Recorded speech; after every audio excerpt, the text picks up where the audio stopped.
This is so exciting. Hi friends, welcome back to my channel. My name is Ashley Ariana, joined by the wonderful Steph Sanchez. Memorial Day, and I just want to give a preface.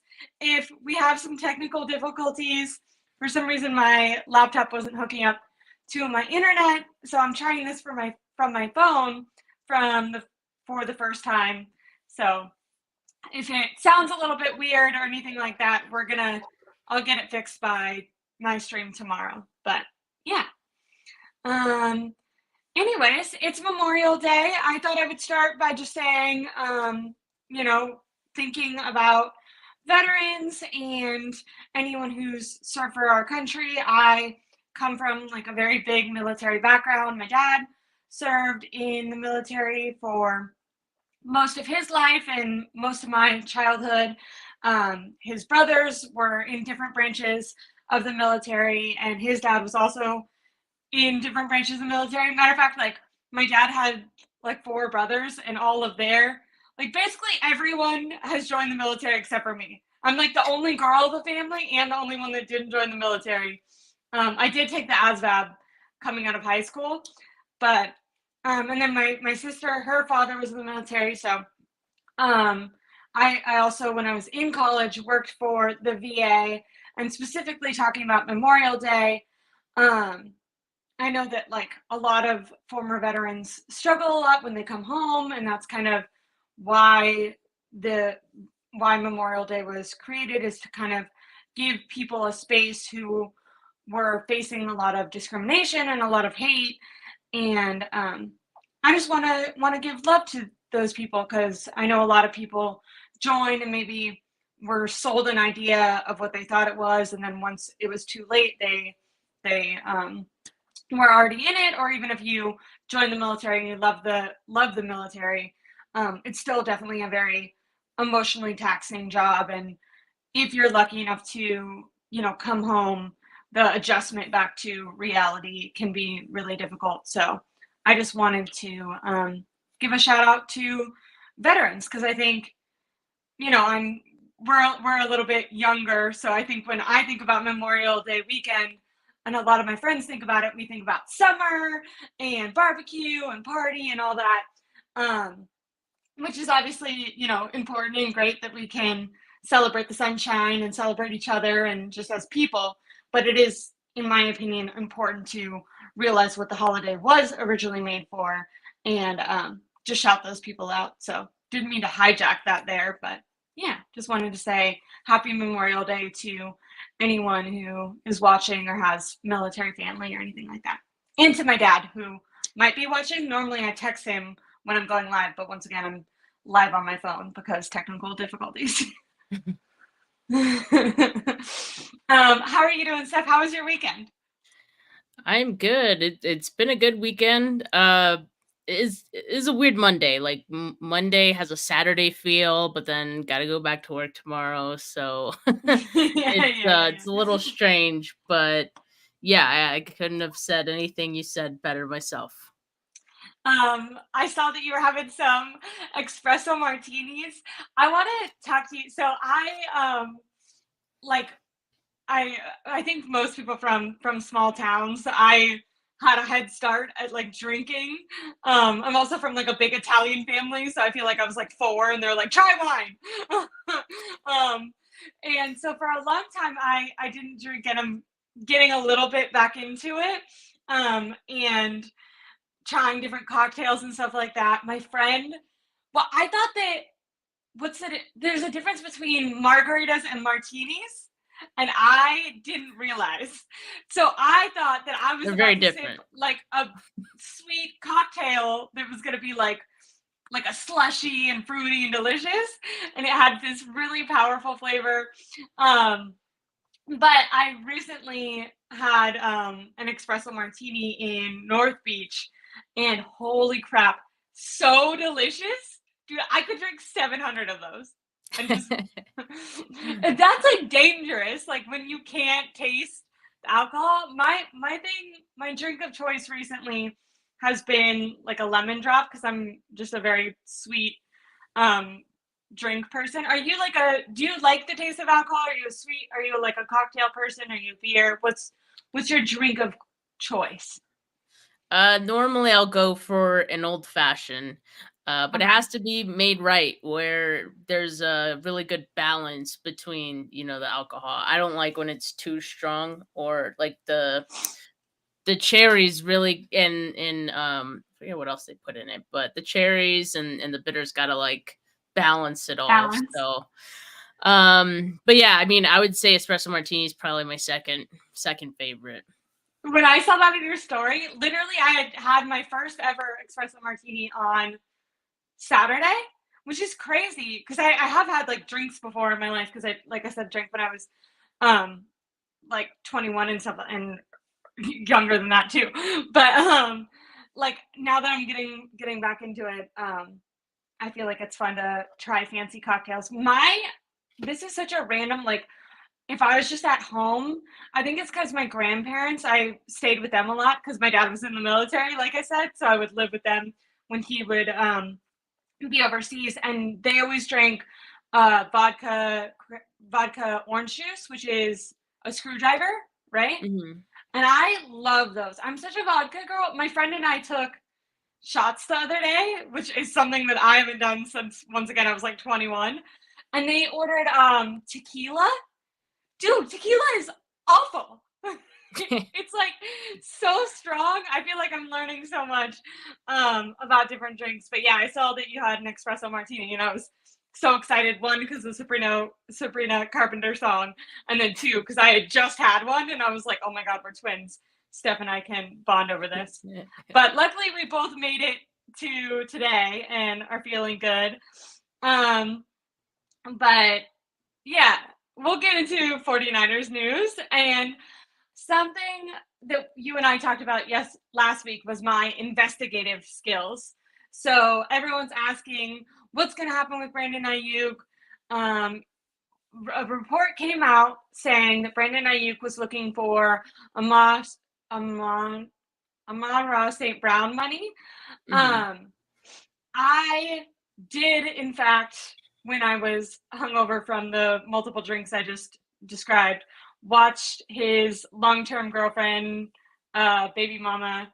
I watched her YouTube video, and because remember I told you they got a house, and I was wondering where that Yeah. is. Right now, they're in Atlanta, and then she said that they're going to be going to New York. And so I'm like, are they visiting other teams? Or are they just traveling around? What's going on there? She also because she did a Q&A, and she was asked, does she hope to stay with the 49ers in the Bay Area? And she just said that she was going to plead the fifth and hold her tongue with that one. But then when someone asked like where is BA and what are places that she could see herself living, she said that she did like Atlanta where they were at now, and that they were probably going to go visit New York. And I was like, what's going on with that? Which literally could just be in their private time, but I am taking everything too far and trying to read into it. And I'm like, Brendan, are you to the Jets? What's happening? What's happening now? That would be a switcheroo for week one. Yeah. I mean, I doubt that anything like that would happen. I think, the 49ers still trying to get this done. Um, if they go into the season and, he still hasn't been extended and he's playing on his fifth year option, then, anything is possible, I'd say. But right now, I don't see him. I guess it's interesting. He's in Atlanta. I thought he was in California, but that explains how he was able to afford um, such a large home and backyard. I know he'd probably need the extension in order to afford that backyard in Yeah, California. in Northern California. So that makes a little more sense. But it's not uncommon for players to have homes Yeah. outside of the state they play in. And I mean, for She did now, say she has family in Atlanta too. So like yeah. I So think that, they do that a lot. You know what I mean? Where they have yeah, like a home and base and yeah. yeah, and I know normally, like, May players are probably trekking back to the Bay Area to join for OTAs things like that, get ready to get back into the swing of the season. But Brandon Aiyuk is kind of on a different track because he's still kind of waiting for his extension. So I don't, I think that's probably why they're, going on trips and, in Atlanta, and there's no urgency yet to get back to the Bay Area until things get Mandatory. closer. I Yeah. I agree with that, and I feel like we've seen. I mean, Debo a lot of time, not even just for his like the contract year, but even before that, when he had his really good year, that offseason he had trained in Miami, if you remember. I honestly feel like Atlanta is somewhere where I've heard about players going. You often see, especially position group wise, like wide receivers meeting up. We know that obviously they have tight end U and a lot of tight ends going to Tennessee. But Yeah. I don't necessarily feel like just because he's in Atlanta that means something like that. I think that a lot of these guys travel around, and then in the off season they're getting in their own work. Some of them have their personal trainers or private gyms that they enjoy. When I was talking about Miami, I know that was Debo's thing. He like really enjoyed a gym down in Miami, so I could see that. Now with Amon-Ra. Amon-Ra St. Brown. We have a comment that says BA is better, but we don't have that kind of cheese. I don't necessarily know if I would say BA is better. I I do think they could potentially be comparable, but that would be doing a lot of projection on BA's part because Brandon Aiyuk Yeah. at this point in time does not receive the same amount of targets as St. Brown. So I can kind of understand maybe some pushback from fans saying, hey, north of 30 million is too much to pay a wide receiver, at least on this offense, because even if he has the type of skill set that could replicate that, which once again is a projection, but even if he could do that, is he actually going to have that opportunity on this team? When you first heard the report, because I think that we had talked about BA not being at optional or voluntary OTAs last week, but it wasn't until a few days ago that we got the report that he was actually looking for a similar deal to that, which I mean, I guess we could have anticipated that all these wide receivers are going to want to ballpark around the same money. But at least I know when I was thinking, like, I was like, Justin Jefferson, no matter what, is going to get the most. Like, to me, you kind of have to be realistic with your rankings and your production on your team. So when I'm thinking 28 million, I'm like, okay, the Niners might stretch it there. It might be worth it.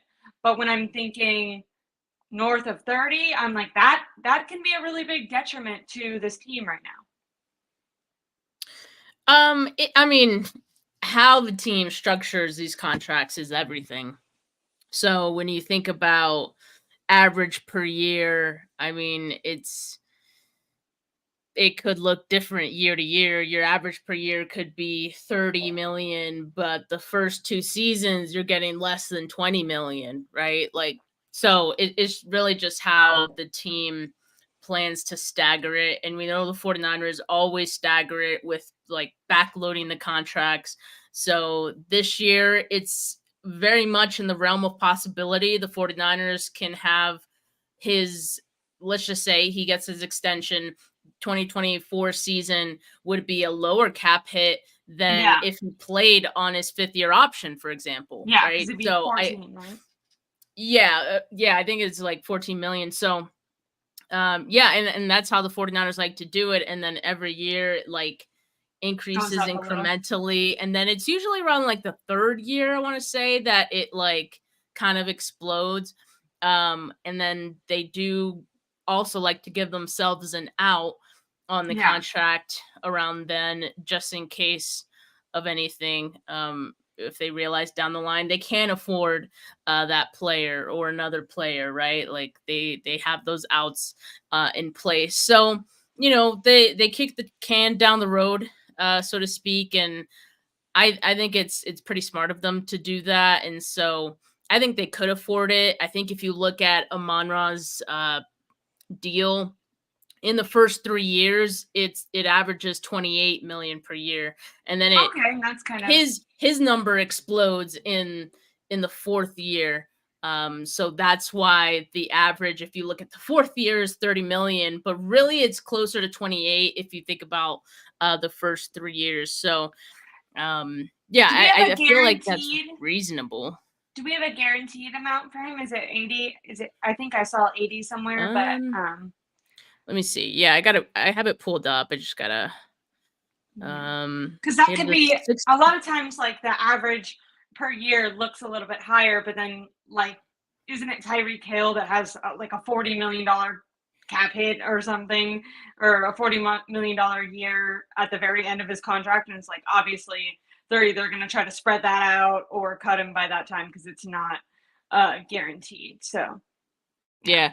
Yeah. 35.276 million was fully guaranteed at Oh, signing. okay. And then he has a practice guarantee of 62.776 million. Um, and then injury guarantees of 77.612 million. Okay. Okay. See, when you say those numbers, that seems much more reasonable, um, in my opinion. Like I wouldn't be opposed to paying Brandon Aiyuk something like that, especially depending on like how long of a contract you're going to give him. I'm assuming that the 49ers would want to get him for 4 to 5 years on top of, like, in addition to his 5th year option, unlike Debo who did the 3 year deal. I feel like that maybe had a little bit more to do with his playing style. I think Brandon Aiyuk is someone, if you could, you would want to lock up for quite a bit of time if possible. Like if you're going to do the extension now, I think you want to make it count. But with that type of money, I will say you have to be the number one wide receiver. I even think you have to be the number one option on the team. Do you think one, Brandon Aiyuk is capable of being the number one wide receiver? Maybe we projected him to be that, but I don't know if we've necessarily seen that. And then two, when it comes to target shares, do you think that Kyle Shanahan would be willing to adjust his scheme to get BA the ball more? Because I do think, I mean, how many catches did he have in each of the games? Not enough to be making $28 million, in my opinion. Yeah, I think that's where the comparison to Amon-Ra kind of falls apart because Amon-Ra is the number one guy in that Lions offense, right? As far as pass catchers go, and by pretty wide margins. So Brandon Aiyuk is not that, and that's just the nature of the offense that he's in. And then the question is, could he be that guy if he was peppered with targets?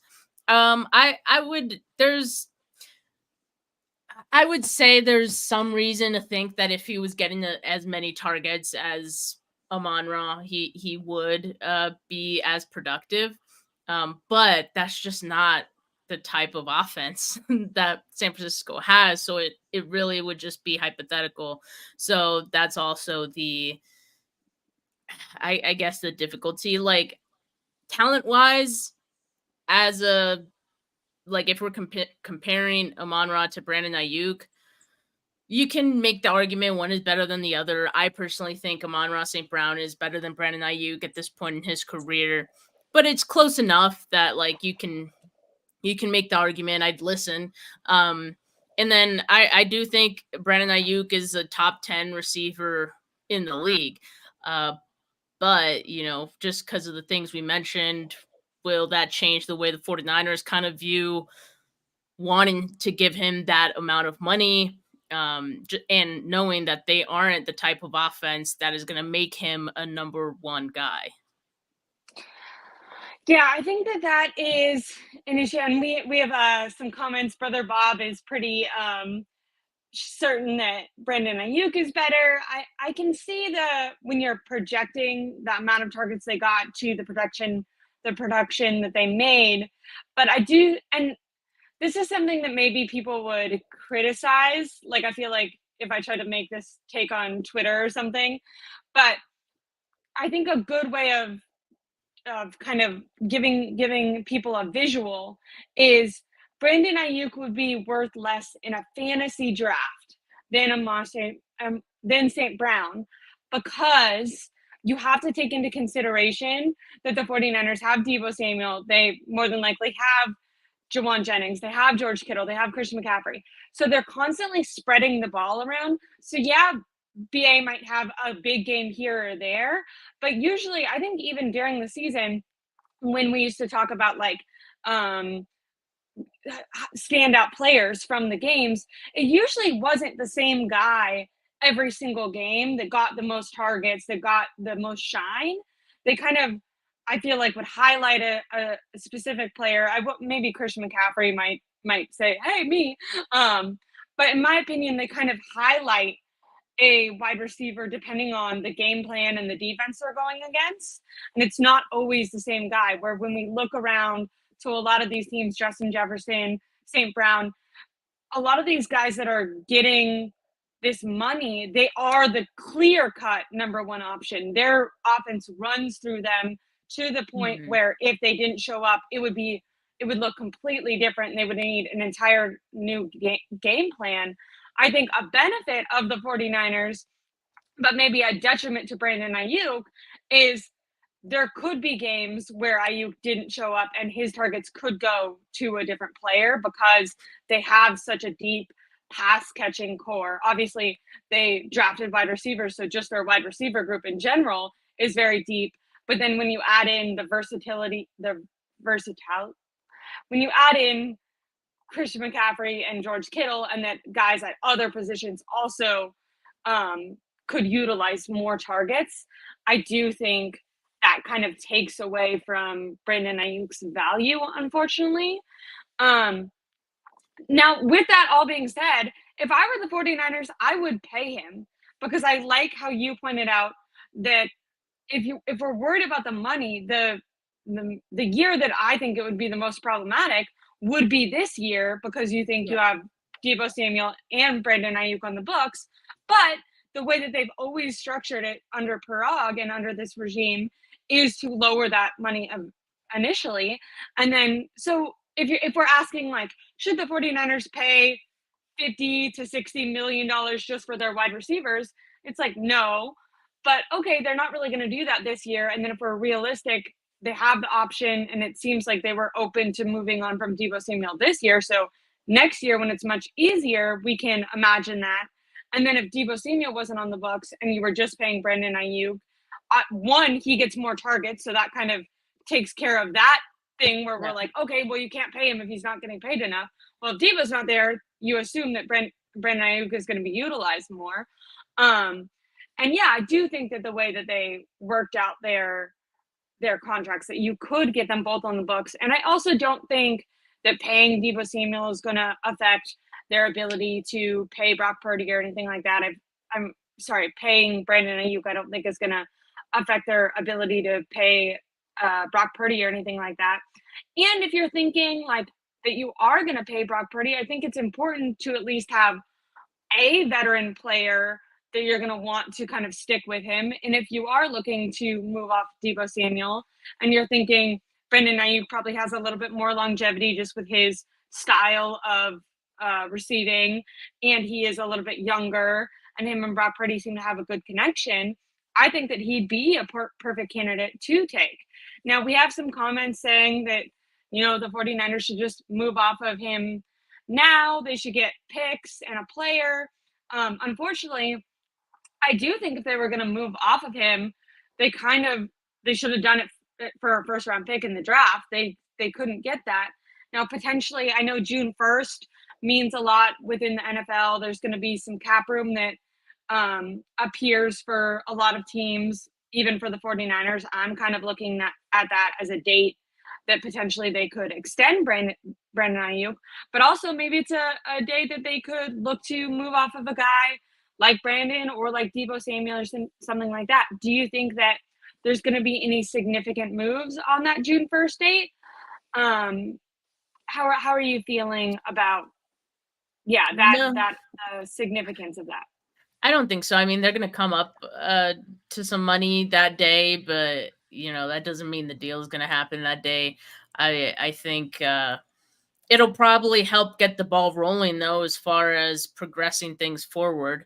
I mean, yeah, I think the window has also passed for making any moves regarding a Brandon Ayuk or Debo Samuel trade. Like after the at least this year, I think after the draft, like that, the window closed. Then I think they're more than content with going into the season uh with Ayuk and Debo. I mean, we know this is like the last dance for this core, so they might as well at this point. They didn't get what they wanted for either of those players. You might as well just keep them and have another best effort at getting the Super Bowl.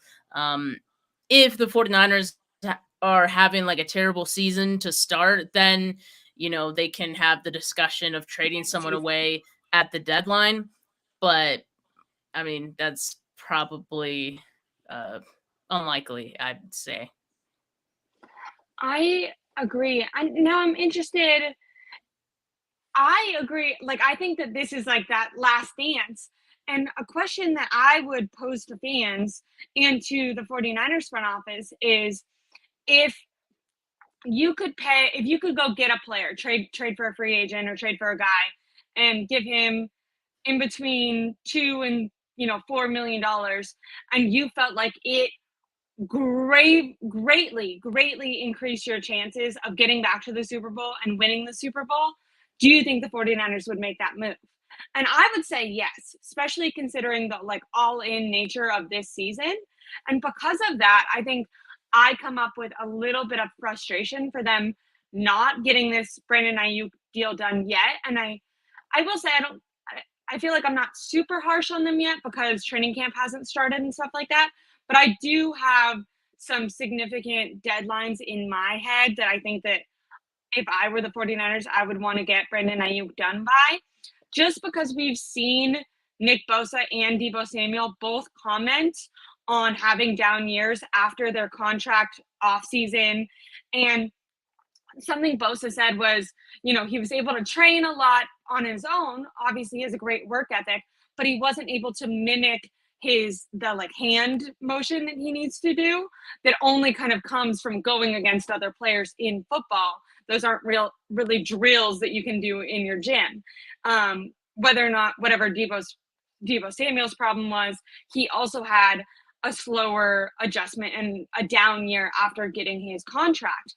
And I think a lot of people have focused on the physical downside of that, but something that I would also urge people to think about is just how stressful this time is and what that does to the human body and how that can affect these players. If we take two students who are about to take an exam, even if one student is extremely prepared, knows all the information, if they're dealing with a high level of anxiety or stress, they just don't, they get nervous before tests, whatever, they are more likely to perform badly on that exam just because of the anxiety and like the effects that that literally has on your recall, on your brain, on your body's ability to rest and sleep, which is where you recover to make sure that you're not getting injured.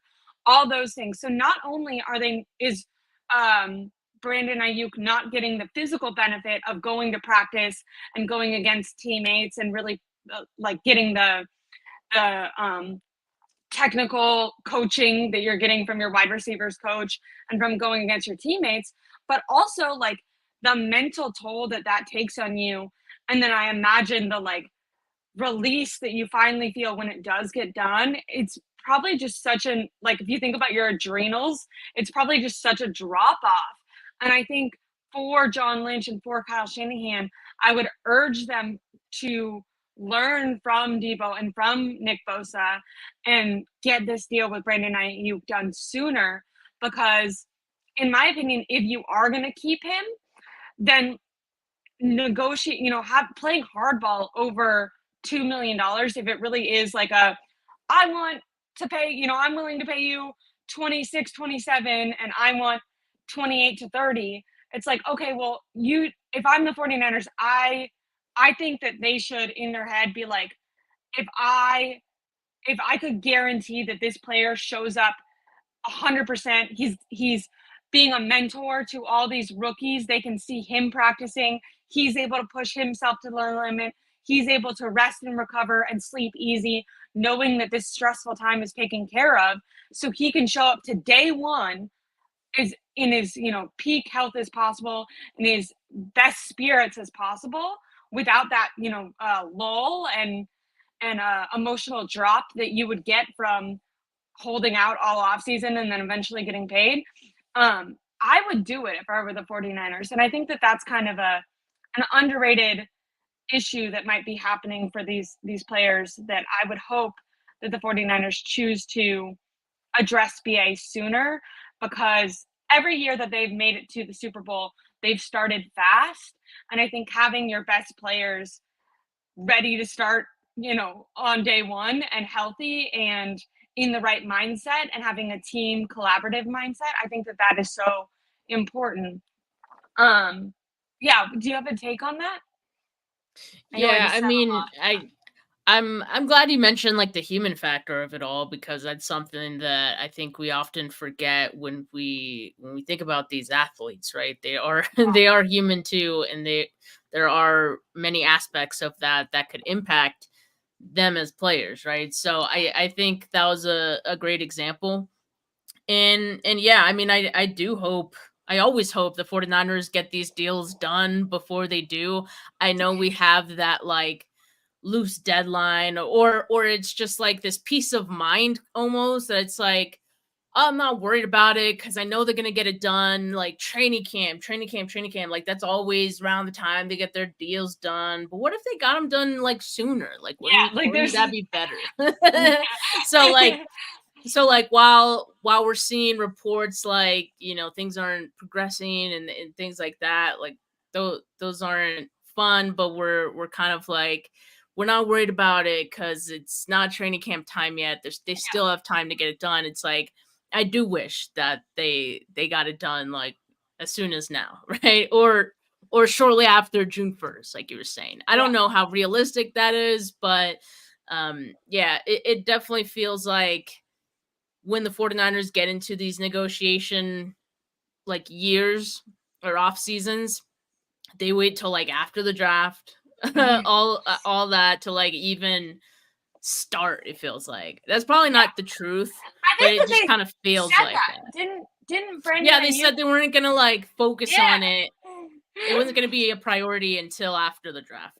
Yeah. I don't know if there were any like, maybe preliminary discussions before that. Yeah. I would have hoped so. And maybe they just put a pin on it and then just, but yeah, I mean, when you see other teams like get their extensions done pretty early in the off season, and we've seen like two or three wide receivers get their deals done You're like, oh, before okay, the it's 49ers. possible. Exactly. It's like, and a lot of the time, like I think some of these teams are probably starting those discussions before the end of the season, you know? Mhm. So yeah, I think the 49ers have a certain way of doing it. I don't think I Which, always like, I don't agree with it. It's just imagine yeah. the like imagine the difference in relief of a team coming to you and saying, obviously we have to negotiate a deal, but you are a priority to us, and we're hoping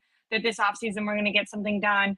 And then them starting to give offers and give counter offers, and starting that, like you said, at the very, at the towards the end of the season, right away when off season starts. I think I remember Devo Samuel saying there were multiple months where there were just not there was like no communication. And during that time, he was like, I was just like so anxious. I think he in his little documentary, that not little, sorry, that I feel like that sounded demeaning. I didn't mean it like that. In his documentary that he did, he actually talked about going to Texas and staying with Trent Williams because he was just so in his head that he just like couldn't stop thinking of, okay, what's happening, what's going to go on, when is this going to get done, just like over spiral. And when I think of that, just saying it, I feel like my body's like kind of tensing up. And you think like, you and I kind of talked about Brandon Aiyuk showing off his new house, and he's been playing catch in his front yard. But then we see Brock Purdy talking on the stand last week about getting to throw balls to Jacob Cowing, to getting to practice with Ricky. And it's just like, oh, imagine if Brand Brandon Aiyuk and Brock Purdy were able to do that. I mean, this is for Brock Purdy's first off season that he's really, his first one, he was like a third string, then he's coming back from an elbow surgery. This is like a key moment for, and obviously they had all last season, but for them to continue to grow that bond. And something that I love that the wide receivers coach pointed out, because he was asked by Jennifer Lee Chan, like, isn't this amazing, or isn't this great that Parcell and Cowing, they get this extra opportunity to get more reps. Tariq Owens, he was also getting reps because these guys aren't here, and so they get Mhm. more opportunity. And he gave a two-part answer, which kind of reflected a way that I actually hadn't initially thought of. I was kind of on Jennifer's. That's how I saw that. I was like, oh well, it gives these guys who maybe only would have gotten 2 or 3 balls, or for Owens, he's practice squad guy. Maybe he wouldn't have even gotten a ball, or would have gotten like one, on the side field from a backup. And so when I first thought of this, I was like, oh, well, it does give these guys an opportunity to show off. And he said, yes, that is great, but they don't have they don't have that example. And something that we've praised Brock Purdy, or praised Brandon Aiyuk for in previous off seasons, is the example, the leadership that he's displayed in OTAs, in training camp. The fact that he puts 110% into these team gatherings, and what a I think he even said this himself on that podcast, just what a standard he shows for the young guys who are coming up, and for his teammates who, not even young guys, but I'm sure that makes Deebo Samuel more competitive, because all these guys are competitive. They made it to the NFL for a reason. So they're all, if you see Christian McCaffrey and Brandon Aiyuk going 100%, well, now you're going to feel bad if you're only putting 50% in. It's going to inspire guys to go harder, and it's going to show the rookies, hey, these, I think some of the Packers teammates came because they had 100% OTA's attendance, and they were kind of talking about the motivation from losing that final game and everything, and how they really wanted to show up and have that team morale. And I think that having these guys there does kind of show the guys that they traded for, so veterans that they've traded for, and rookies, hey, this is the type of team we have. We all want to show up. We all want to work hard in these practices where it's maybe not imperative that we're in the peak shape or whatever.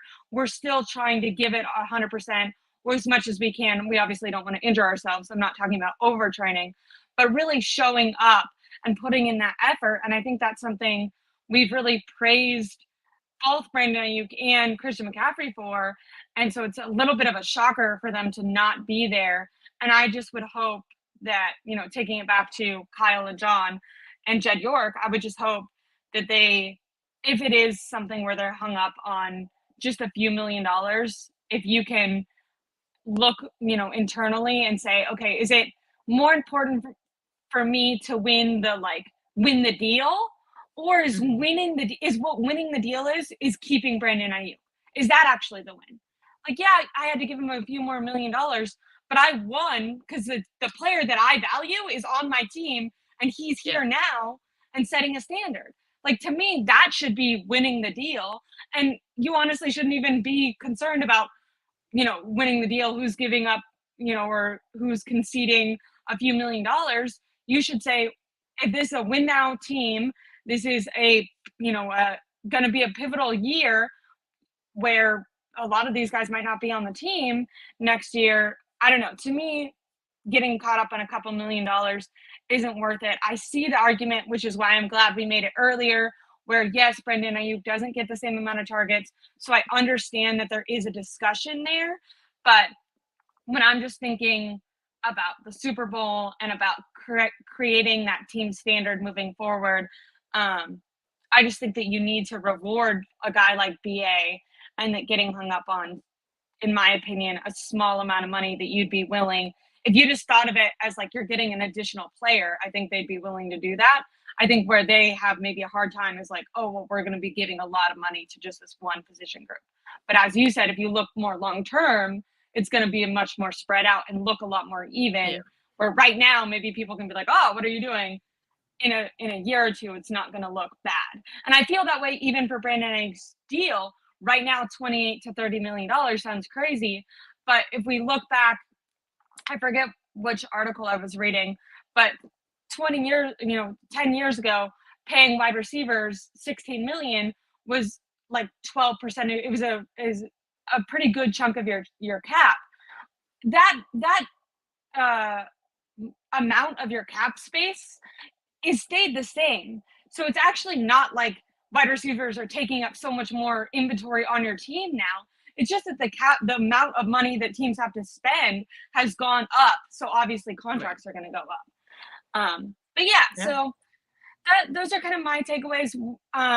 I know that you have a show coming up, so we mostly just focused on BA today, and we had a little bit of a late start. So thank you guys so much for sticking with us. Like I said, I had some technical difficulties, so if they sounded a little bit weird, streaming from my phone, and I just really appreciate you, Steph, for uh, helping me work through it before we started and making sure that I looked okay and was sounding all right, and then hanging with me through this. But there's OTAs on Wednesday. So everyone make sure to like and subscribe to my YouTube channel and to Steph's YouTube channel. I'll make sure to have mine figured out by tomorrow, and I'll be streaming with Marco and Tom later this week. I know, Steph, you have a stream coming up right now, so make sure to subscribe to both of our channels. And then, like I said, specifically after OTAs, we'll have a lot more breaking news and information for you guys. So yeah, anything else that you want to shout out really quick, Steph, before you head over there? No, just happy Memorial Day, and yeah, gonna be on my channel in a few minutes. And yeah, Steph 49K if you guys want to check that out. Okay. Yeah. Want to write it on Let the me chat? let me Because put it let me put it in the chat. I see yes, some of you asking, but you can also just search I need Steph 49K and it'll should pop up too. perfect. I just Hopefully you can remembered see that. that, Al. Yeah. Yep. I'm glad that Al Bundy, he put that in there again, because I think a week or two ago we had that issue. But yeah, step 49K. In case it doesn't show up, just type that into Google. It's also usually linked in the description, so where it will say like Ashley and Steph are discussing blah blah blah. At the end of that, I usually put a link to her channel, and I think if you just click it, it'll take you straight there. So um, Oh, yeah, he can't see it. I don't know why, because like when I comment, it says it's going to all destinations, so it should be going to your channel too. I thought. I'm on Um, my phone, so I don't know how to comment right now. More? Al, just I'm sorry to make you work, but just search Steph 49K, all one word on YouTube, and my show should pop up. What is Why are that? there fireworks behind you, What is Ashley? I don't know. I'm sorry. Thank you guys so much for dealing with the technical difficulties with us today. Like I said, last minute my laptop stopped working, but Steph won't have this problem on her next show, and I really appreciate you guys for tuning in. Make sure to like and subscribe to my YouTube channel, Ashley Ariana, to Steph's YouTube channel, Steph49K. And I hope you guys have a great Memorial Day weekend. If you have someone in your family who, was of service, send them a message, say thank you. If you're enjoying the summer and the heat, make sure to stay hydrated and stay safe. Yeah, have an espresso martini for us. Al Bundy sees you, thank God. So think about Steph and I when you're having a few drinks, and make sure to stay hydrated too. And like I said, I'll be back on tomorrow. Thank you guys so much for hanging with me. I really appreciate it. Brother Bob's gonna catch you on your channel too, Steph.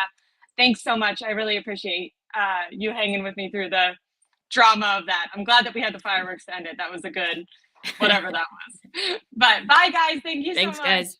Peace. Okay, hopefully